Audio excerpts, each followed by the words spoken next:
दोस्तों नमस्कार। आज के इस वीडियो में आप सभी का हार्दिक स्वागत है। आपके अपने यूट्यूब चैनल नरेंद्र यादव सिराने में आप सभी का हार्दिक स्वागत है। दोस्तों डी ट्रिपल एस बी के अंदर बम्पर वैकेंसीज आ चुकी हैं और सभी ग्रेड की सभी पोस्ट की वैकेंसीज आ चुकी हैं।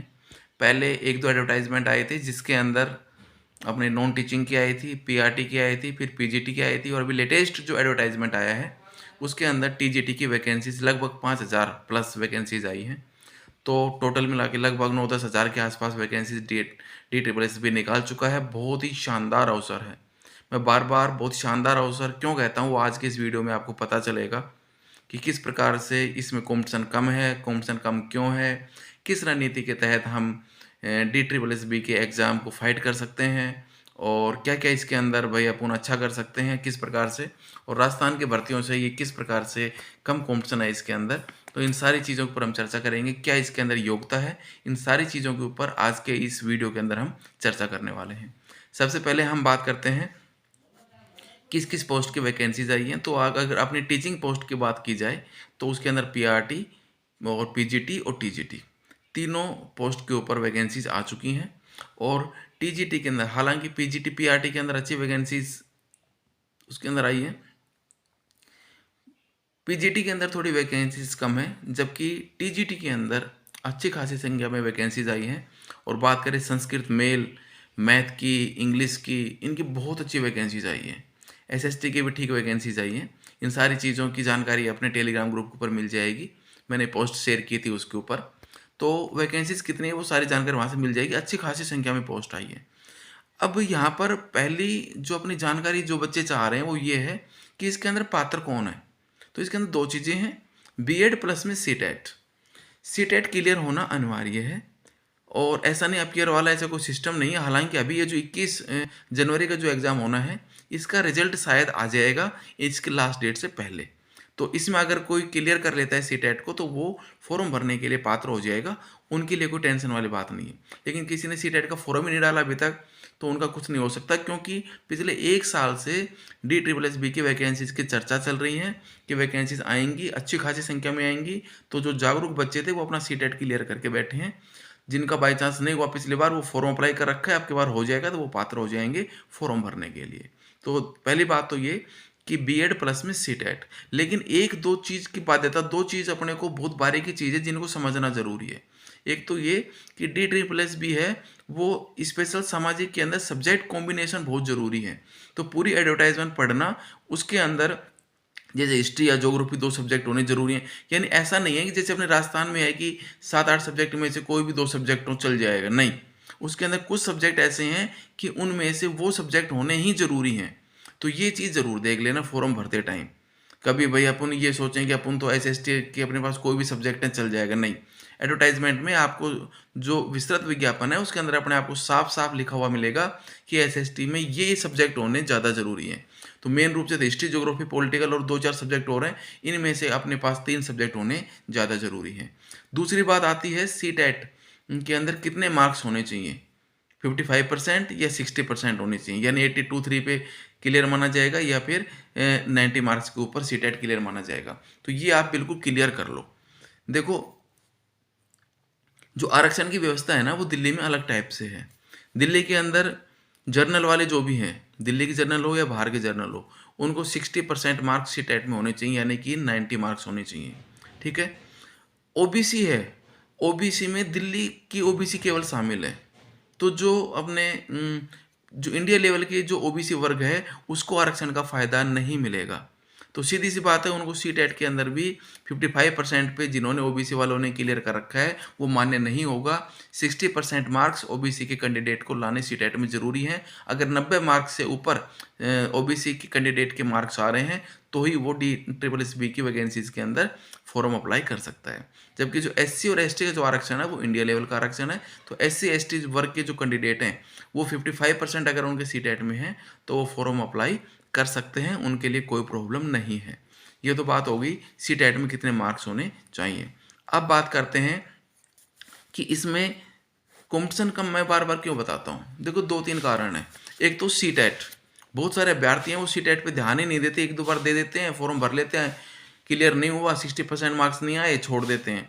एक तो सीटेट पात्र अभ्यर्थी कम है, दूसरा स्टेट की भर्तियों पर ज़्यादा ध्यान देते हैं तो सीटेट के फॉर्म अप्लाई नहीं करने पाते हैं, और तीसरा इसमें मैथ, रीजनिंग और कुछ ऐसी चीज़ें आती हैं जिनके बेस इंग्लिश वगैरह बच्चे फॉर्म में नहीं भरते हैं। तो इस वजह से कॉम्पिटिशन इसमें काफ़ी कम है, क्योंकि मैंने खुद एग्ज़ाम दिया, मैंने फाइट किया है मैंने, तो मुझे पता है कि इसके अंदर कॉम्पिटिशन बहुत कम है। कहनी नहीं चाहिए ऐसी बात, लेकिन जो मैं ऐसे अपने आसपास बहुत सारे कैंडिडेट्स को देखता हूँ जिनकी मुझे ऐसी कोई संभावना नहीं लगती थी कि राजस्थान में इनका सिलेक्शन हो जाएगा, काफ़ी उनकी तैयारी वीक थी, वो आज दिल्ली में नौकरी कर रहे हैं। आज सच में कॉम्पिटिशन बहुत कम है इसके अंदर।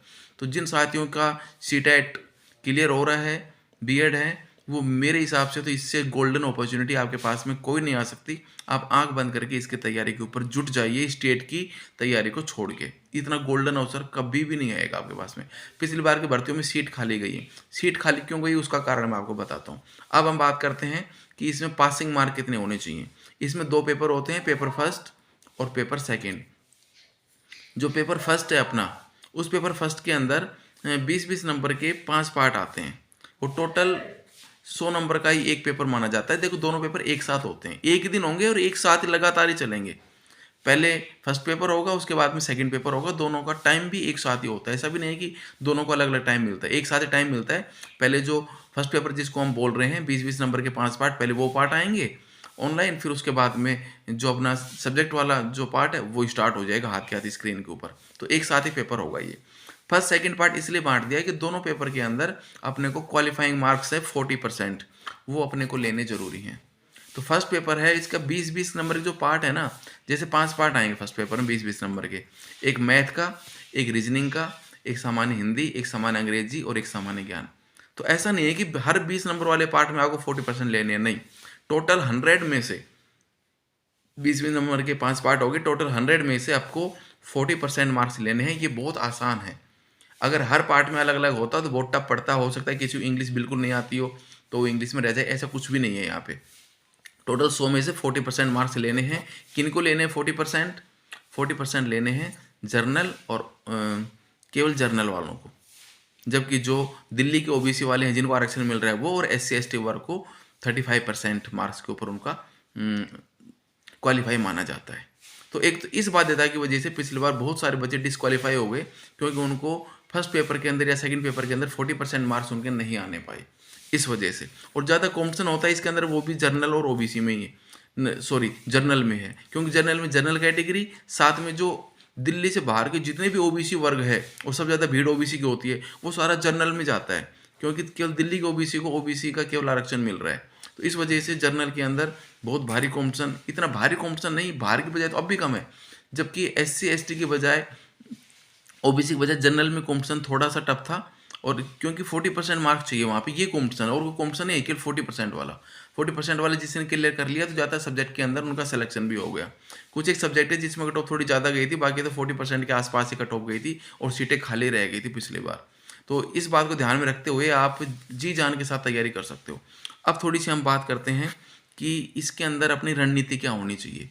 किस रणनीति की? हमने बात कर ली पात्रता की, योग्यता की बात कर ली हमने, सीटेट के कितने मार्क्स होने चाहिए वो बात कर ली, मिनिमम क्वालिफाइंग मार्क्स की बात कर ली हमने।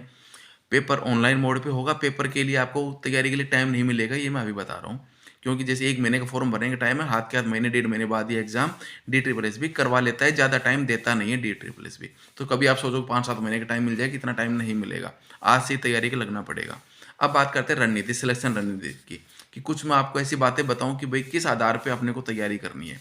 फर्स्ट पेपर की जैसे बात करें, देखो अपने को जो सिलेक्शन है ना वो फर्स्ट पेपर दिलाएगा, ये याद रखो। फर्स्ट पेपर के अंदर अगर जो एडवांस में आ गया वो सबसे ज़्यादा फायदेमंद रहेगा।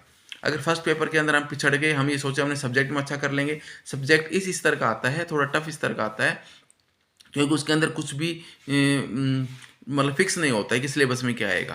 तो इस वजह से सेकंड पेपर और लगभग सबका सेम होता है, उसमें ज़्यादा मार्क्स नहीं आने पाते हैं, क्वालिफाइंग मार्क्स से थोड़े से ऊपर ही आने पाते हैं। तो फर्स्ट पेपर की जिसने अच्छी तैयारी कर ली, फर्स्ट पेपर में जो थोड़ा एडवांस में निकल गया उसका सिलेक्शन श्योर है। फर्स्ट पेपर में क्या क्या चीज़ें आ रही हैं अलग अलग मैं आपसे डिस्कस करूँगा। 20 नंबर की मेंटल एबिलिटी आती है, और मेंटल एबिलिटी है वो बहुत ईजी लेवल की आती है। मैं अपना खुद का बताता हूँ, अरिहंत की जो बेसिक मानसिक योग्यता सामान्य जागरूकता वाली जो छोटी सी बुक आती है, एडवांस वाली नहीं, ज़्यादा मोटी वाली नहीं, बिल्कुल बारीक वाली जो बुक आती है बेसिक वाली, उस बुक से 1% भी बाहर नहीं आएगा, सब कुछ उसमें से कवर हो जाएगा। आप आराम से कम टाइम के अंदर पूरी उसको अगर रीजनिंग को मानसिक योग्यता को देख के जाओगे तो 20 में से आप 18-19 नंबर आराम से ले सकते हो। अंक गणित की बात करें 20 नंबर का आता है, केवल अंक गणित आता है और कुछ भी नहीं आता, इसलिए बहुत आसान पड़ता है। और अग्रवाल वाली बुक में से एक भी टाइप्स बाहर से नहीं आएगा, सारे के सारे प्रश्न आपको और अग्रवाल वाले बुक के अंदर कंप्लीट मिलेंगे आपको। तो अपने को कुछ ज़्यादा भारी भरकम बुक की तरफ नहीं जाना है, कुछ ज़्यादा नहीं देखना, केवल अंक गणित आएगा तो अंक गणित ही अपने को देख के जाना है। तो अंक गणित और मानसिक योग्यता दो चीज़ों में जिनका इंटरेस्ट बन गया ना उनका सिलेक्शन श्योर है, क्योंकि इन दोनों में पेपर इस प्रकार का आता है, अगर आप उन्हें पैटर्न अच्छे से देख लिए तो इतना ईजी पेपर आता है इन दोनों के अंदर कि अपन 40 में से कम 35 से 38 नंबर आराम से ले सकते हैं। और यही अपने को सिलेक्शन दिलाएगा। अगर जो बच्चे मैथ से डरते हैं, घबराते हैं, उनके लिए भी ये बहुत ही शानदार है, क्योंकि मेरे को खुद मेरा मैथ रीजनिंग बहुत वीक है, लेकिन फिर भी मैं 16-17 नंबर इनके अंदर लेके आया था मैं। तो ये बहुत, अगर आप थोड़ी तैयारी करें तो बहुत ईजी पड़ जाता है ये। अब इनकी तैयारी दोनों की कैसे करनी है वो मैं आपको थोड़ी रणनीति बता देता हूँ। अपने को प्रश्न कम से कम सोल्व करने हैं। अपने को जैसे जैसे ब्याज वाला, जैसे मान लो चक्रवृद्धि ब्याज का टॉपिक है, उस टॉपिक के अंदर अग्रवाल वाले बुक में से देखो कितने टाइप्स के प्रश्न बन रहे हैं। 5 टाइप्स के प्रश्न बन रहे हैं, तो हर टाइप में से केवल 2-2 प्रश्न सोल्व करो बस। ऐसा नहीं कि 40-40 प्रश्न का अभ्यास करने लगे, टाइम वेस्ट नहीं करना है, स्मार्ट स्टडी करनी है।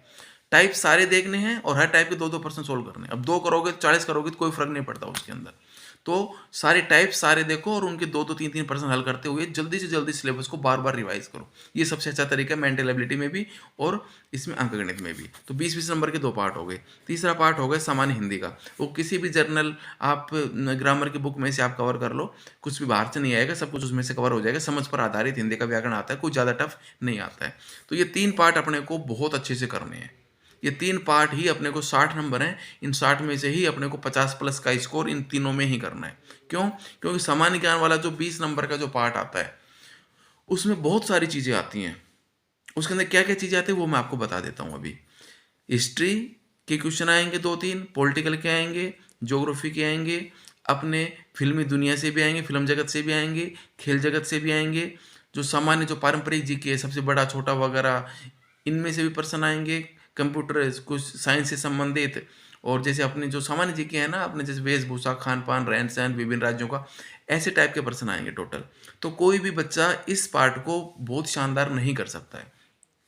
तो इस पार्ट में कोशिश ये होनी चाहिए कि भाई 20 में से कम 10, 12, 13 नंबर अपने आ जाएं आराम से, तो अपना ये पार्ट बहुत अच्छा माना जाएगा। क्योंकि इसमें बहुत सारी चीज़ें आती हैं, सबके ऊपर कमांड नहीं होती, तो अपना टारगेट 10 प्लस होना चाहिए इसके अंदर। और चौथा पार्ट बचा इंग्लिश का। अब अपने ग्रामीण क्षेत्र के बच्चे हैं ज़्यादातर, इंग्लिश उनकी बहुत वीक, और इंग्लिश उसके अंदर ग्रामर टाइप का कम आता है, वर्ड पावर टाइप में ज़्यादा आती है, तो वो अपने बस से बाहर हो जाती है। तो इंग्लिश में तो कोशिश यही करनी चाहिए, क्या तो सीरीज़ वगैरह भर के आएँ, कुछ भाई अंदाज़ा तुक्के से आ जाएँ या 5-7% सही हो जाएँ, यानी कि 6-7 नंबर अपने इंग्लिश में आ जाएँ 20 में से। ये टारगेट बहुत अच्छा है। और हिंदी में आ जाएँ कम से कम अपने नहीं, इसमें जीके वाले पार्ट में आ जाएँ कम से कम अपने 20 में से अपने 11 से 12 नंबर, यानी इंग्लिश और जीके जो 20-20 नंबर वाले पार्ट हैं, 40 नंबर, 40 में से अगर अपने 18 नंबर के आसपास भी आ गए तो अपना बहुत अच्छा स्कोर माना जाएगा दोनों में। अगर 40 में से 18 नंबर, 17 नंबर भी आ गए तो, क्योंकि हिंदी, मैथ और रीजनिंग, ये जो 20-20 नंबर वाले जो 3 पार्ट है 60, इनमें से अपने पास 50 आ जाएँ, और इनके अंदर अपने पास अगर 15 नंबर भी आ जाएँ, यानी 65 का स्कोर फर्स्ट पेपर में अगर हो जाए तो बहुत शानदार स्कोर है। यानी 60 प्लस तो अपने को जाना ही है फर्स्ट पेपर के अंदर। 60 प्लस नहीं गए तो फिर अपने कॉम्पिटिशन के अंदर अपने चांसेस कम हो जाएंगे। तो 60-65 नंबर प्लस का अपना टारगेट रखना है अपना जीके के अंदर। मेरा जो एग्ज़ाम हुआ था जिसके अंदर मैं जिसका क्वालिफाई हुआ था, मेरे उसके अंदर 68 मार्क्स आए थे फर्स्ट पेपर के अंदर। अब बात करते हैं हम सेकंड पेपर की। फर्स्ट पेपर की ये हो गई रणनीति पूरी। सेकंड अपना सब्जेक्ट आएगा, तो सब्जेक्ट के अंदर अपना कोई भी उसके अंदर क्राइटेरिया नहीं है, कोई फिक्स सिलेबस नहीं, क्या आएगा कुछ भी आ सकता है। तो उसके अंदर अपने को बेसिक चीज़ों पे जाना है। जैसे भाई ये भाषा वाले हैं तो भाषा के अंदर पूरा ग्रामर अपने को याद करके जाना है। अब इससे ज़्यादा तो हम क्या कर सकते हैं। भाषा साहित्य वगैरह से के क्षेत्र में जो टॉपिक है वो अपने करके जाने हैं नॉर्मल। एसएसटी की अगर विशेष रूप से मैं बात करूँ तो उसमें साफ दे रखा है कि एनसीईआरटी 6 से 12 आएगी। अपने वाली जो किताबें हैं ये रामबाण साबित होंगी इस पेपर के अंदर। जिस प्रकार से बिहार टीजीटी के अंदर हुआ था सेम उसी प्रकार से पूरा एनसीईआरटी बेस पेपर आएगा। तो इसके अंदर अपन जो हिस्ट्री ज्योग्राफी वाले अपने पार्ट आ रहे हैं एनसीईआरटी के, पूरा ये पढ़ना है और कुछ भी अपने को अलग से नहीं देखना हिस्ट्री ज्योग्राफी के अंदर। पॉलिटिकल की बात करें तो पॉलिटिकल के अंदर अपने एनसीईआरटी तो इतना ज़्यादा नहीं देख पाएंगे। सामान्य संविधान और राज्य व्यवस्था की कोई भी बुक हो, उस सामान्य सिंपल बुक में से अपन ये टॉपिक देख सकते हैं। एनसीईआरटी पे हमने काम किया होता तो आज के दिन शायद आपको परेशानी नहीं आती, वो हम करने नहीं पाए।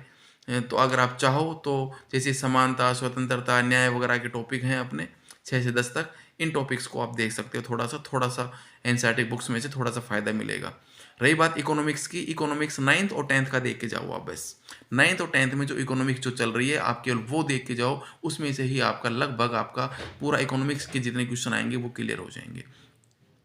तो अपने को टीजीटी एसएसटी के अंदर प्योर एनसीईआरटी के साथ में जाना है। ये जो एग्ज़ाम हुआ था इसके अंदर मेरे एसएसटी के अंदर 73 मार्क्स आए थे। मेरी 450 सीट थी उस टाइम में, अब की बार तो शायद 180 के आसपास ही आई है। 450 में से 23rd रैंक थी मेरी। और लेकिन 23rd रैंक के अंदर भी अगर मैंने पूरे नंबर मैच किए, सब्जेक्ट के अंदर किसी के भी इतने नंबर नहीं आए। जिसने टॉप किया है, जिसके मेरे से ऊपर वाले जो 22 बच्चे हैं, उन सबके फर्स्ट पेपर में ज़्यादा मार्क्स हैं। 80 मार्क्स तक आ रहे हैं बच्चों के। क्यों? क्योंकि आजकल इसका सिलेबस ऐसा है कि रेलवे एसएससी की जो तैयारी कर रहे हैं, वो बच्चा आराम से 70 मार्क्स आराम से क्रॉस कर रहा है। वो तो फर्स्ट पेपर के दम पे लोगों ने इसके अंदर टॉप किया और इसके अंदर अपना सिलेक्शन पाया है। सेकंड पेपर में बहुत सारे बच्चों के 40% मार्क्स आ रहे हैं बड़ी मुश्किल से, लेकिन फर्स्ट के अंदर 80 मार्क्स लेके और वो आज नौकरी कर रहे हैं। तो ये बहुत ही बड़ी उपलब्धि है कि फर्स्ट पेपर के बेस पे भी आप आराम से सिलेक्शन पा सकते हो। तो ये था डीएसएसबी की अपनी प्लानिंग वगैरह। और एक बात मैं आपको पेपर सोल्व करने की इसमें और बता दूं कि उसके अंदर क्योंकि अलग से वीडियो बनाएंगे, इसी में आपको बता देता हूँ कि जो पेपर सोल्व करने का जो मैनेजमेंट है वो बहुत ज़्यादा मायने रखता है इस भर्ती के अंदर। अगर अपन ने सही ढंग से पेपर सोल्व कर लिया, यानी ना तो 1-2 मिनट फालतू बची, ना 1-2 मिनट कम बची, अगर पूरे सही टाइम के ऊपर अगर हम पूरा पेपर कवर करते हैं तो हमारे चांसेस सिलेक्शन के वैसे हो जाते हैं। 50% बच्चे मिसमैनेजमेंट की वजह से, पेपर सही ढंग से सोल्व नहीं करने की वजह से, क्योंकि टाइम बहुत कम मिलता है, टाइम बहुत कम मिलता है। 100 इसके अंदर लगभग 100 क्वेश्चन ये हो गए और 120 क्वेश्चन उसके हैं। तो कहने का मतलब है कि टाइम, आपको एक वीडियो बना के और बताऊंगा, इसमें टाइम की शॉर्टेज बहुत ज़्यादा है। तो टाइम मैनेजमेंट जिसने कर लिया उसका सिलेक्शन पक्का है, लेकिन वो आज नहीं बताऊंगा। अभी आप केवल तैयारी करो।